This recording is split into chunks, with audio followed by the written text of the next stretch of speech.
So, hello everyone. My name is Dr. Prashant Dash, and I'm the Chief Medical Director at DocOnline. So, today we will be talking about the Omicron virus and we will be dispelling some myths around it. We all know that Omicron is more contagious but less lethal than the other COVID variants like the Delta variant. But does that mean the end game of COVID 19 is here? A mutating virus might not necessarily be a specter of doom. So historically, we know that pandemics have typically lasted for around 2 to 3.5 years. So what happens actually is that over a period of time, the pandemic viruses typically mutate and evolve into an endemic disease that circulates at a lower and more manageable level. This was the exact case with the influenza strain that caused the 1918 flu pandemic. And some virologists hope that this may be happening with COVID 19 virus. Various clinical studies comparing the Omicron variant and the Delta variant show that, on one hand, Omicron is much more contagious, but at the same time, on the other hand, there is a much lesser likelihood of developing a serious infection with Omicron and chances of getting hospitalized because of Omicron. This is because the virus does not involve the lungs but remains restricted to the upper airways. This avoids lung related complications like pneumonia, thereby reducing the need for hospital care. But does that mean that we should start taking Omicron lightly now? The answer is no. Because what happens is if the absolute number of cases of Omicron in the community go up, this will eventually result in increased burden on our existing healthcare infrastructure. The viral mutation also allows Omicron variant to escape detection by our immune system.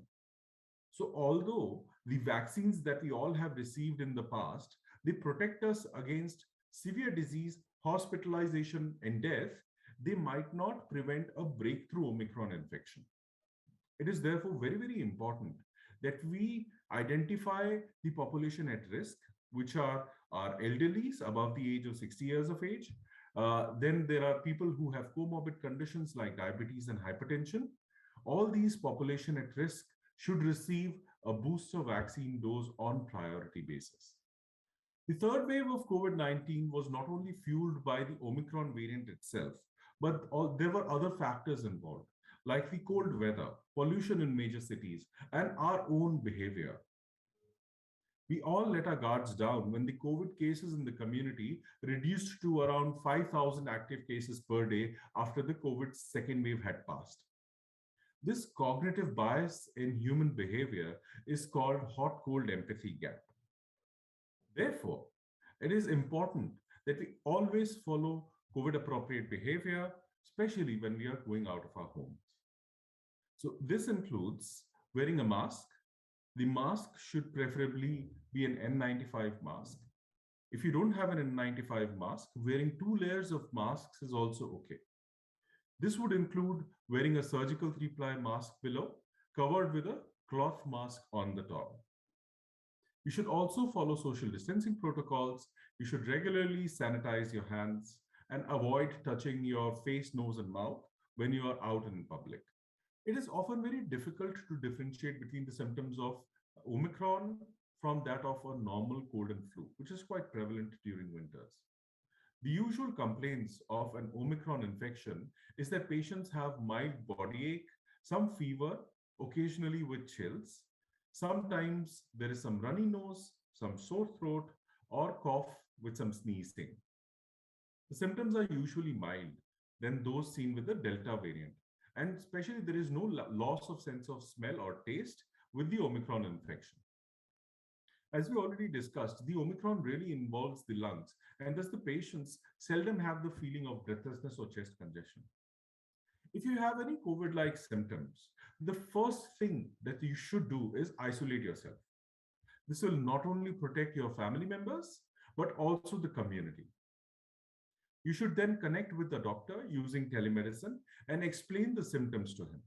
Doctor will in turn ask you some questions and you should answer them to the best of your knowledge. He might ask you to also get a RT-PCR test done to confirm the infection. So if you should get an RT-PCR test done, and in case your infection is confirmed, the typical duration of home isolation is for 7 days from the date of test. During this period, you need to stay isolated. You need to keep a close watch on your vital parameters and follow the doctor's advice. During the home isolation, if your oxygen saturation falls below 93%, if you develop chest pain, mental confusion, or if you think that your symptoms are worsening despite taking the treatment from the doctor, you should immediately get in touch with your healthcare professional.